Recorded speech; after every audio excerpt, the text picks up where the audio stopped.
Testing. Okay, that thing's too far.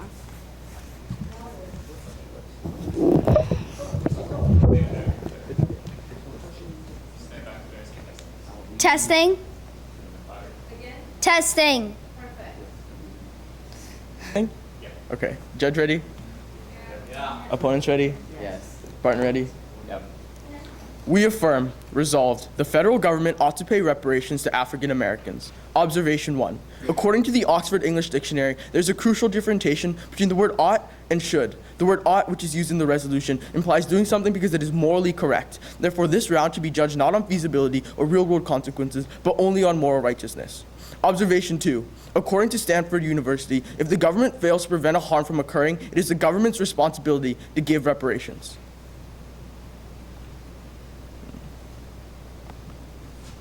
Contention 1. Fair and just. The U.S. government and its people have mistreated African Americans for centuries. Slaves endured hundreds of years of terrible treatment, backbreaking work, and inhumane captivity, all of which was allowed by the U.S. federal government. Furthermore, the government made fugitive slave laws requiring northern citizens to return runaway slaves to their southern owners. With no say in their future lives, slaves were forced to work without pay for men who treated them like animals. African American slaves were removed from their homes and brought thousands of miles to an unknown continent where they were forced into unpaid labor. For hundreds of years, their freedom was unfairly and unjustly taken, and it would only be fair and just if now they were finally repaid.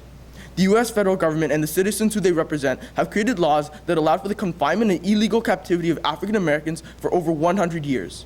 America ought to right their wrongs and pay reparations to African Americans. Contention 2. Precedents. After the conclusion of World War II in 1952, Germany agreed to pay the Israeli government over $845 million in reparations for the treatment and persecution of Jews during the Holocaust. In fact, Germany is still making reparations, according to Spiegel International. In 2013, Germany paid a further $772 million for the home care of Holocaust survivors. This is only a few of the payments that Germany have made to Israel for the actions in World War II. In fact, according to the Institute of Historical Review, Germany has paid out more than $61.8 billion in Third Reich reparations to Israel, despite only part of the population of Israel being affected by Nazi rule. This provides precedent to the case for the payment of reparations to African Americans, as the aggressor who persecuted a large group of people offered large payments and an apology as a way to mend their mistakes. As America agreed many African Americans by treating them unfairly and inhumanely through slavery, the U.S. federal government ought to pay reparations to African Americans. Another precedent for the distribution of reparations was set by the same actor. According to the New York Times, the U.S. federal government in 1988 issued reparations for the mistreatment and confinement of Japanese Americans during World War II. The U.S. federal government discriminated against both groups of people, African Americans and Japanese Americans. They paid one group reparations for their actions, so they should the other. Contention 3. Current racism and discrimination.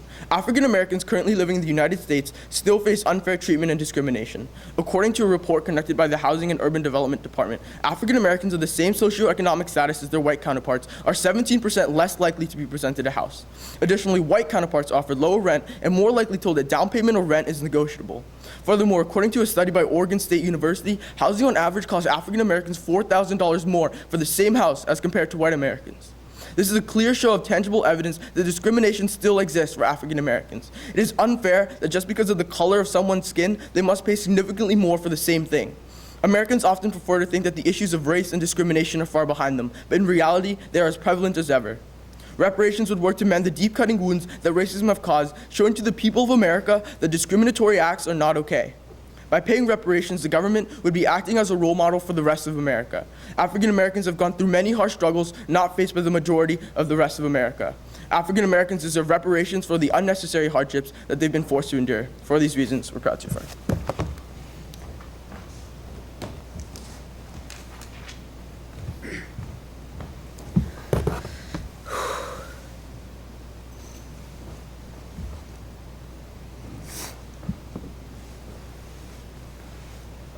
Judge ready?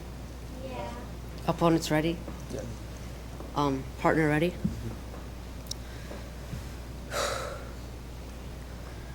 We negate the resolution. The United States federal government ought to pay reparations to African American. Before we begin, a few observations. Observation 1. The U.S. Department of Education recognized that education is primarily a local and state responsibility, not the U.S. federal government's. Observation 2. As we are practitioners of public forum debate, we're meant to approach these problems as though we'd be instituting our conclusions. According to the introduction to public forum and congressional debate, it is difficult to debate ideas that are full of holes that would make them unfeasible, regardless of the novelties of the ideas' overarching ideas. Thus, feasibility must always be considered and prioritized before morality in public forum debate. Observation 3. Oxford Dictionary defines pay as to give someone money that is due for work done, goods received, or a debt incurred. Contention 1. Not responsible for crimes. While it is true that white Americans were unfair and cruel to African Americans, all the crimes that were committed were by deceased individuals. It is not fair to punish those who are innocent. While their ancestors did commit a crime, there is no reason to punish someone just because they are descendants of a slave owner. Most white Americans today are not descendants of someone who owned slaves. According to Vice.com, at most only 1.4% of Americans owned any slaves. The Migration Policy Institute found that in 2010, more than 4.8 million European immigrants resided in the U.S. There's no reason to punish them when they did nothing wrong to African Americans. It is not fair to make people pay because of a crime they didn't commit. Contention 2, unpopular. The people of the U.S. don't want reparations. The Huffington Post that in a survey done in 2002, only 14% of Americans want reparations for African Americans. This poll was done to reflect racial demographics, including African Americans. Very few people in the U.S. actually think that is a good idea. Americans simply don't want to give up their tax dollars to make amends for slavery and the Jim Crow laws, which occurred about 100 years ago. While it would be not the first time the U.S. made an unpopular decision, such as Obamacare, it would seriously harm the moral aspect of reparations. One of the biggest ideas of America is that it is a democracy. On moral standards, the U.S. would only harm the position by giving reparations. Contention 3, feasibility. According to Professor Rancourt of the University of Ottawa in 2013, reparations would cost $60 trillion just to pay for slavery, excluding the Jim Crow era and other forms of segregation. Attempting to pay this amount of money would be physically impossible for the United States. Even a significantly smaller cost would be devastating. Gregory Kane of the University of Maryland writes that even paying blacks just $1.6 trillion would throw our economy out the window. Trying to meet these unreasonable demands would overwhelm our national resources and substantially increase our national debt. Kane ultimately concludes that paying reparations would essentially hold all citizens accountable for the debt and would undermine an entire economic system. These demands are completely unrealistic. This shows that since we've already established that reparations must be monetary, there's no way to actually pay reparations while giving insultingly small amounts of money, less than $40,000 each, to African Americans. For these reasons, we negate.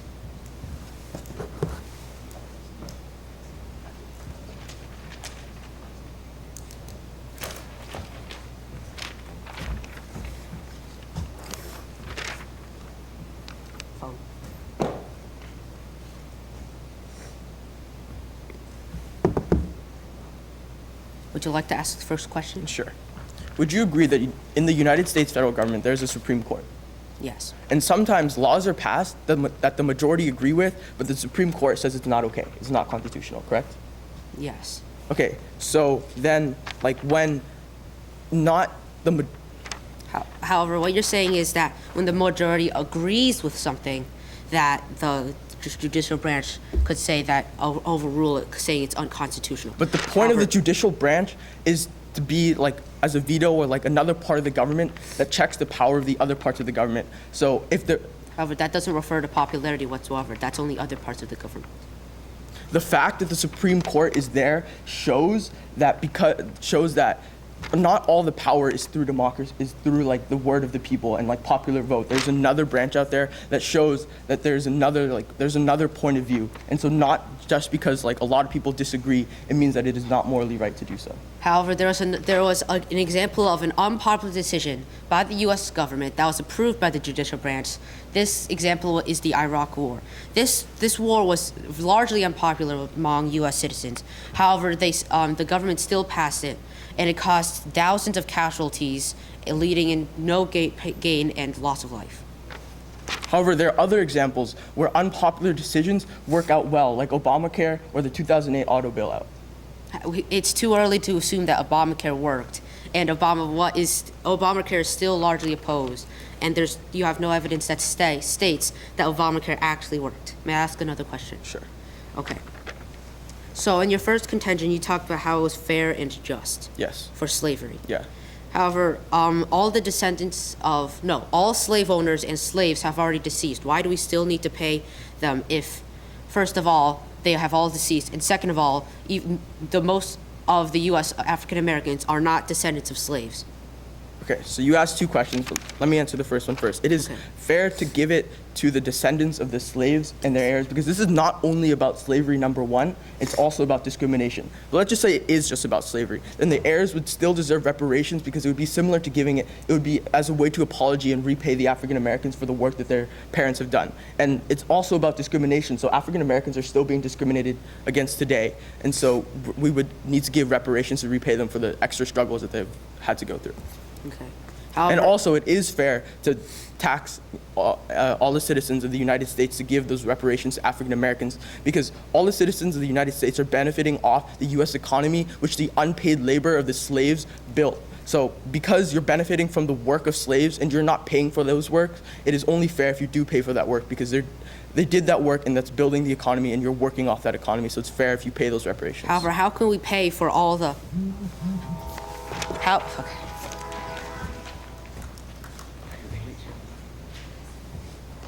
Judges. Opponents ready? Long. Partner ready? Okay, so let me first start by going back to our framework that we established at the beginning. Our opponents, in their first observation, said that the federal government would be the wrong actor for education because education is mainly conducted on a local and state level. However, the federal government makes laws and puts in standards for education, so they are, in fact, the correct actor.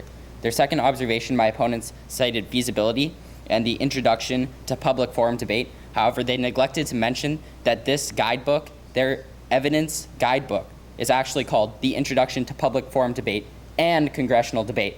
Therefore, we cannot look to this because it is also taking into account congressional debate, and therefore, we should look to ought versus should.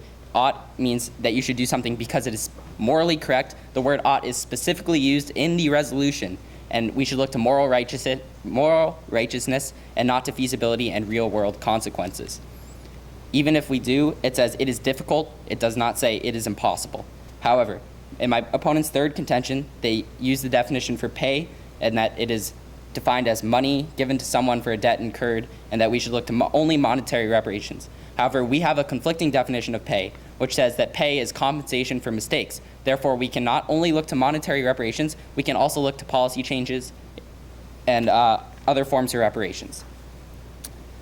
In my opponent's first contention, they talked about unfair punishment and how it would be unfair to force all of these people not involved with slavery to pay reparations to African Americans.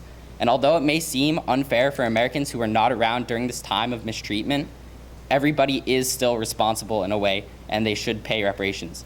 The problems regarding African Americans are not specifically focused on slavery, but also include segregation and modern-day racism, as my partner pointed out in our third contention about housing discrimination. The American Humanist Association argues that if slaves are allowed to keep the profits from their labor, their descendants would control a larger portion of American social and monetary wealth. Harper's Magazine estimates that the total reparations for slavery due is over $100 trillion.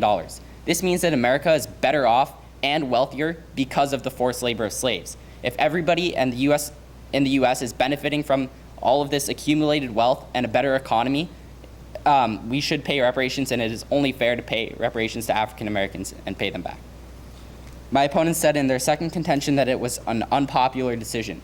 And there have been many, although it may be unpopular to pay reparations, there have been many unpopular decisions in the past which have actually benefited this country. The U.S. federal government paid reparations in 1988 to Japanese Americans for their mistreatment and confinement. And although this was also unpopular, there were no ill effects that resulted from it. Both African Americans and Japanese Americans were mistreated and deserve reparations. Reparations were paid to Japanese Americans. They should also be paid to African Americans. Also, during the 2008 recession, President Barack Obama bailed out the auto industry. The auto industry has now returned to its former state before the economic crash and has benefited the U.S. economy. So although paying reparations may not be a popular decision, there have been many unpopular decisions in the past which have been beneficial. Moving on to their third point about feasibility. My opponents say that it would not be feasible to pay reparations to African Americans. However, let me first go back to our framework about ought versus should, and ought is moral obligations, moral righteousness. This is not even a valid argument. However, they also say $60 trillion is the amount it would take to pay African Americans reparations. Even if we pay the $60 trillion, it doesn't have to be all in one lump sum. We don't have to pay it all at one time. We can pay this over the long term, and we can implement policy changes through education and housing. For these reasons, we affirm.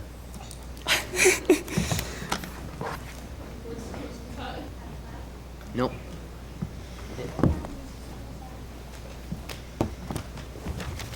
Opponents ready? Judge ready? Oh wait, 1 second. Teammate ready?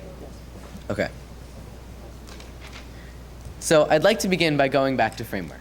My opponents say that just because this rule book regards 2 types of debate, it shouldn't be regarded. But their dictionary is accounting for every possible use of the word pay in the world. Clearly ours is more specific to this than theirs is, and so feasibility should be rated over morality in this. Next, I'd like to go to their second observation about Stanford and how it's the government's responsibility. What they failed to tell you is that in that exact quote, it says the word sometimes. Sometimes it's the government's responsibility. And we'll get more into that later. In their first contention, I have 4 responses about it being fair to give reparations for slavery. So our first observation about that is that Stanford University says in the same study they were quoting that you cannot pay reparations for a crime done to someone else or to someone's ancestors. So obviously the slavery argument is invalid because you can't pay reparations to modern day African Americans for something that happened to their ancestors. Our second point is that they said that people were breaking the law and it was illegal to have slaves. Well, it was legal at the time. People didn't know any better, and so you can't punish all of society for that. Our third point is that that was entirely opinion. So they say that, oh, because it's so terrible, we have to give reparations. It's definitely the moral thing to do. But what I'd like to point out is they have no experts, no testimony, no evidence saying that it is the right thing to do, that it will definitely benefit African Americans. And for that reason, we can't base this case off of a teenager's ideas and opinions. And our fourth point on this is that Forbes magazine says that the most likely form of reparations will be through money, and we had quoted the definition of pay. They didn't give us the dictionary from which their supposed alternate definition came from. And so clearly with Forbes and our dictionary definition of pay, it must be monetary reparations when Forbes says that monetary reparations are the most likely form. Forbes magazine goes on to say that this money, these monetary reparations, would most likely be paid in a lump sum payment, and that these monetary reparations could be compared to a lottery payment in most cases. And it says that a lottery payment causes decreased happiness in lottery winners, and that lottery winners are twice as likely to go bankrupt. Clearly, these are reasons why it would harm people to get reparations like these, and it's not the moral thing to do to give someone a reparation to make up for the harm we did to them, and then harm them through that reparation. Going on to their second contention, where they mentioned precedents. Well, for the Japanese American precedent, we'd like to point out that the money was given directly to the survivors, and that they were given a $25 and bus fare home, according to our evidence, which you can look at if you want. In the German-Israeli precedent, we'd like to point out that it was money given to a nation, not to the people, not to a race. It was given to the nation of Israel, which was majority not survivors. Well, they were survivors of the Holocaust, but they hadn't been persecuted or in concentration camps during the Holocaust. So clearly these precedents don't apply here. But even if they do apply, both of those were monetary reparations, just proving our point that these must be monetary reparations that we're giving. In their third contention about current racism, they mentioned this housing discrimination. We have four points to point out. First, it's the wrong actor. What is the federal government going to do about this when it's the realtors and an individual level that is showing people to the wrong houses and is making it harder and more difficult and more expensive for African Americans to buy houses? Our second point, they already tried to fix this and it didn't work because it's still going on and there are laws against it. Our third point, they have no solvency for it. And our fourth point, thus we negate. Okay. Stealing a meat's catchphrase. Okay. I believe you have first question.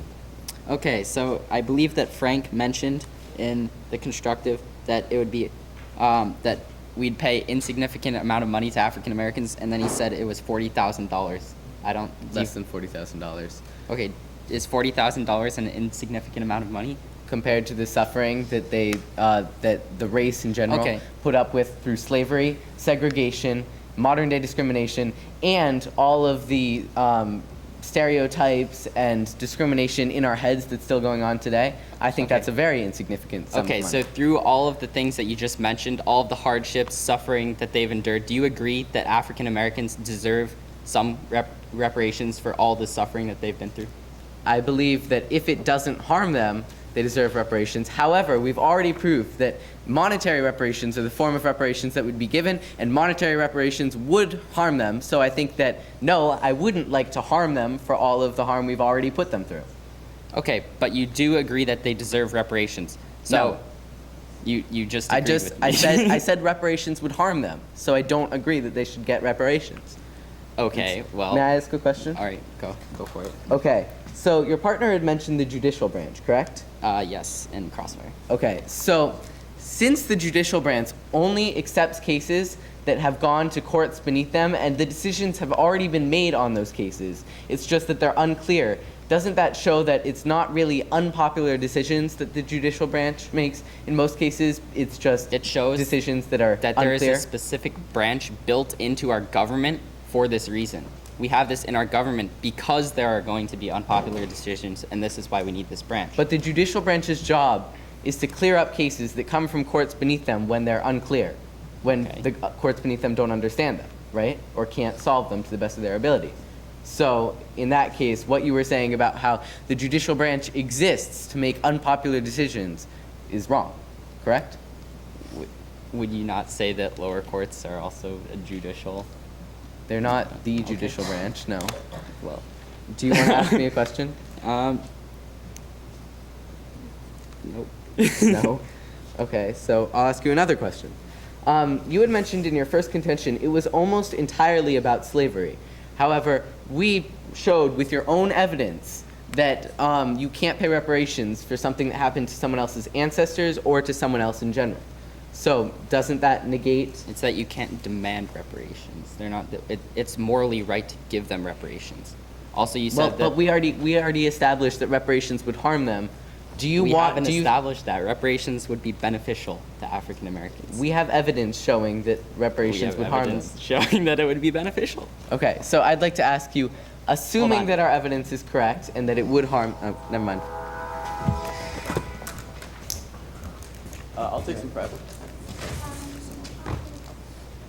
The evidence that we use says that we cannot give reparations for the ancestors. However, they misconstrued the evidence. The evidence says that people cannot demand reparations for the work of their ancestors. However, this case is not about them demanding reparations, but about whether it is morally right to give them reparations. So that evidence does not even apply here. And they say it is that reparations would most likely be monetary reparations. But most likely does not mean always. And I'm sure that we can think up policies and ways to give out reparations that would not be harmful to African Americans. And even if it was monetary, if we give it over a long term, it is not like a lottery where lottery winnings are given all at once. And so that lottery evidence about them being twice as likely to be bankrupt does not apply. As if they're getting money over like long term, then it's more beneficial for them.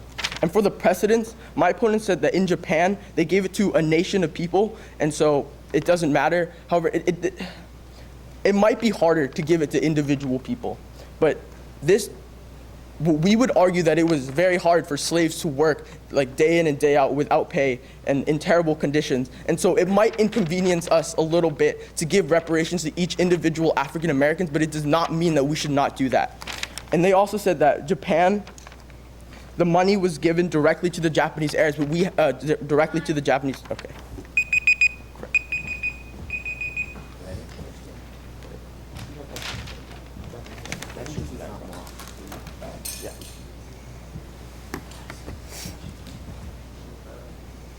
No.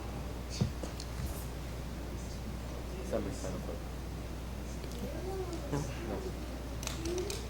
Oh, I found it.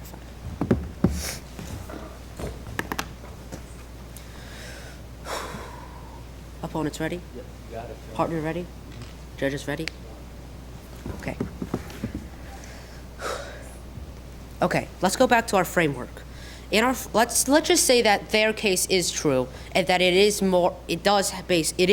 both feasibility and morality, because both of us have evidence. Our evidence states that it's about feasibility. Their evidence states that it's about morality. So let's just say that it's both. Okay. Also, in our framework, we also talked about how pay from Forbes means monetary, and Forbes says that it is most likely a lump sum. In their precedents, but both the Japanese Americans and the German Israeli reparations were given by monetary reparations. So it is pretty obvious that we have to give, it is going to be a lump sum given to African Americans. Okay, so they also talked about, also in our second contention, we talked about how it was undemocratic. This clearly shows that it is immoral to give reparations to African Americans as it is undemocratic among the people. Okay, so in our rebuttal, we talked about how reparations is similar to a lottery payment as it is going to be a lump sum. They give no solvency as how it could be not a lump sum, so we have to assume that it's going to be. So in our rebuttal, we also stated how people that win the lottery are 2 times more likely to go bankrupt and overall aren't happier.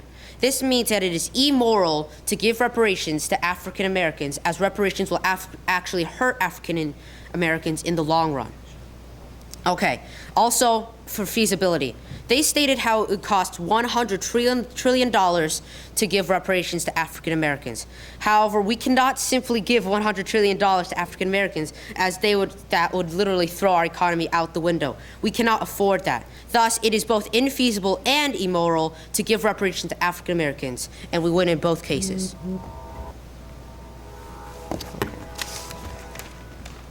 Everyone ready? Okay. I believe you have first question. Okay.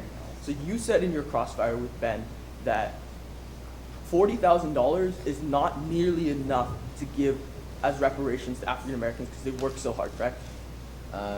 And because they've been discriminated against and have lost profits. Yes. So you do agree that we deserve to give reparations to African Americans? We do deserve to give money. Well, you just said that $40,000 is not enough. So more is necessary. And so by saying that, you were conceding that we should give money to African Americans. No, I said it was an insultingly small amount to say that it would compensate for all that they've gone through. No, that's not what you said. You're proposing give nothing instead of something. No, I'm saying that we've proved that the most likely form of reparations would be a lump sum payment in the form of money, and that would be detrimental. Okay, let's go back to that. You keep saying the word most likely. However, you're saying it is possible to give reparations that are not monetary by saying it's most likely, correct? We have a definition. Pay means monetary. Forbes says it's most Okay, so likely. we have a definition that says pay is just to give something as compensation. So when there are 2 definitions, we have to consider both sides, right? Or we go with the additional evidence saying that it will be monetary and it's most likely lump sum. Your evidence does not say it will be monetary. It says it's most likely to be monetary. So by just saying most likely, you're saying that it is possible that it is not monetary. I mean, you give no solvency as how it would not be monetary. You give no ideas Okay, on well, if how it would not be monetary. We mentioned policy changes again and again by saying we could give like education policies to majority black schools, improve their education, and increase their social standing. And that those would be forward-looking policies because they are trying to make things better for them in the future. Reparations are clearly defined as something making amends, as a backwards-looking policy. No. So those policies that you mentioned they are cannot defined be as reparations. making amends. So like it's making amends to repay the African Americans or repay the slaves. To However, repay. they can look forward into the future, like they're repaying them or repaying their ancestors. They do not have to like look into the past. Okay, so let's jump on that quickly. You've said several times the words compensate, repay, and I'd like to mention, you said yourself, we owe $100 trillion to them. There is no feasible way for us to completely repay that, and since you guys have just conceded that we would have to repay that for it to be an acceptable form of reparations, clearly we can't do that, it's infeasible. We said Okay, the amount of labor they did would be worth $100 trillion. And we So never is said we that- have to pay back the complete $100 trillion. You And just said repay, compensate. Those mean to fully pay back for. reparations are meant as an apology, and the money is meant to it's meant to hurt the U.S. to show they're sorry for the things It's that they meant have to hurt caused the African US? Americans. No. Yes. You want as an you want to apology and help African Americans acknowledgement. by hurting the U.S.? If you hurt the U.S. economy, you're going to hurt African Americans. Why not just nuke an area and say, well, we hurt the U.S. It's over That's now? completely unrelated. What? That's what he just said.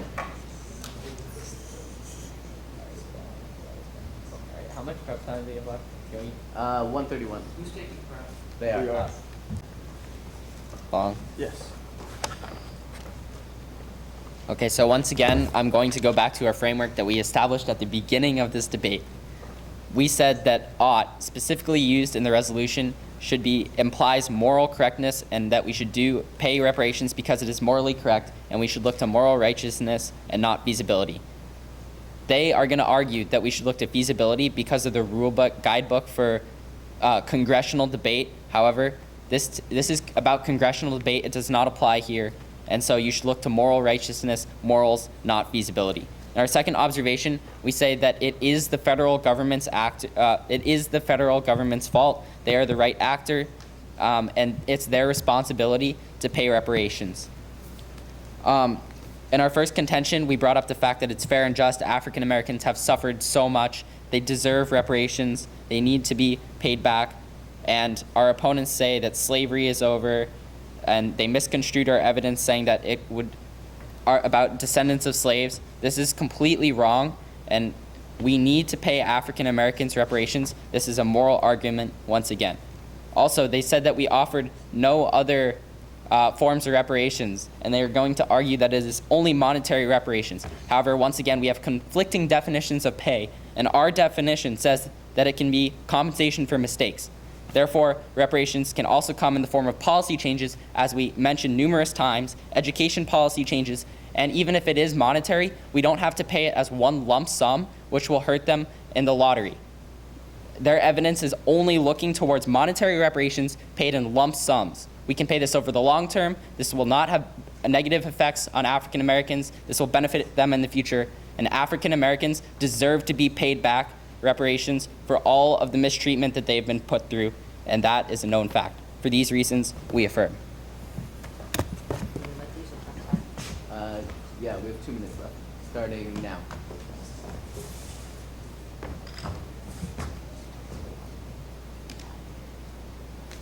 Wait, you guys still have 2 minutes? I mean, they want seconds. It's a good use of prep, guys. We really spread it out. So we say that feasibility is more important. They say that morality is more important. Ours comes from a rule book on public forum and congressional debate. Theirs comes from a dictionary which could apply to the whole wide world. So, but you know what? We'll be fair. We'll go with both. It has to be moral and feasible to get this, to give reparations to African Americans. Furthermore, let's look at pay. We quote the Oxford Dictionary saying pay means money.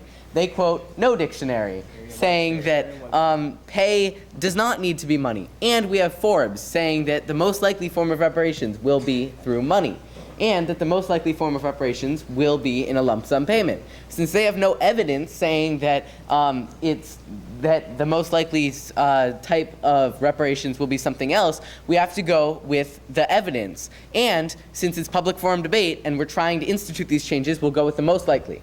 Keeping that in mind, let's look at morality. So with those changes in mind, we clearly show you that it would be detrimental to African Americans to give them reparations. It would cause harm to them, not help them. And for that reason, it's not moral. Furthermore, it's undemocratic. It's the unpopular decision, and it would be immoral to go to punish people, to take money from people when they don't want to, when the majority doesn't want to and they don't have to.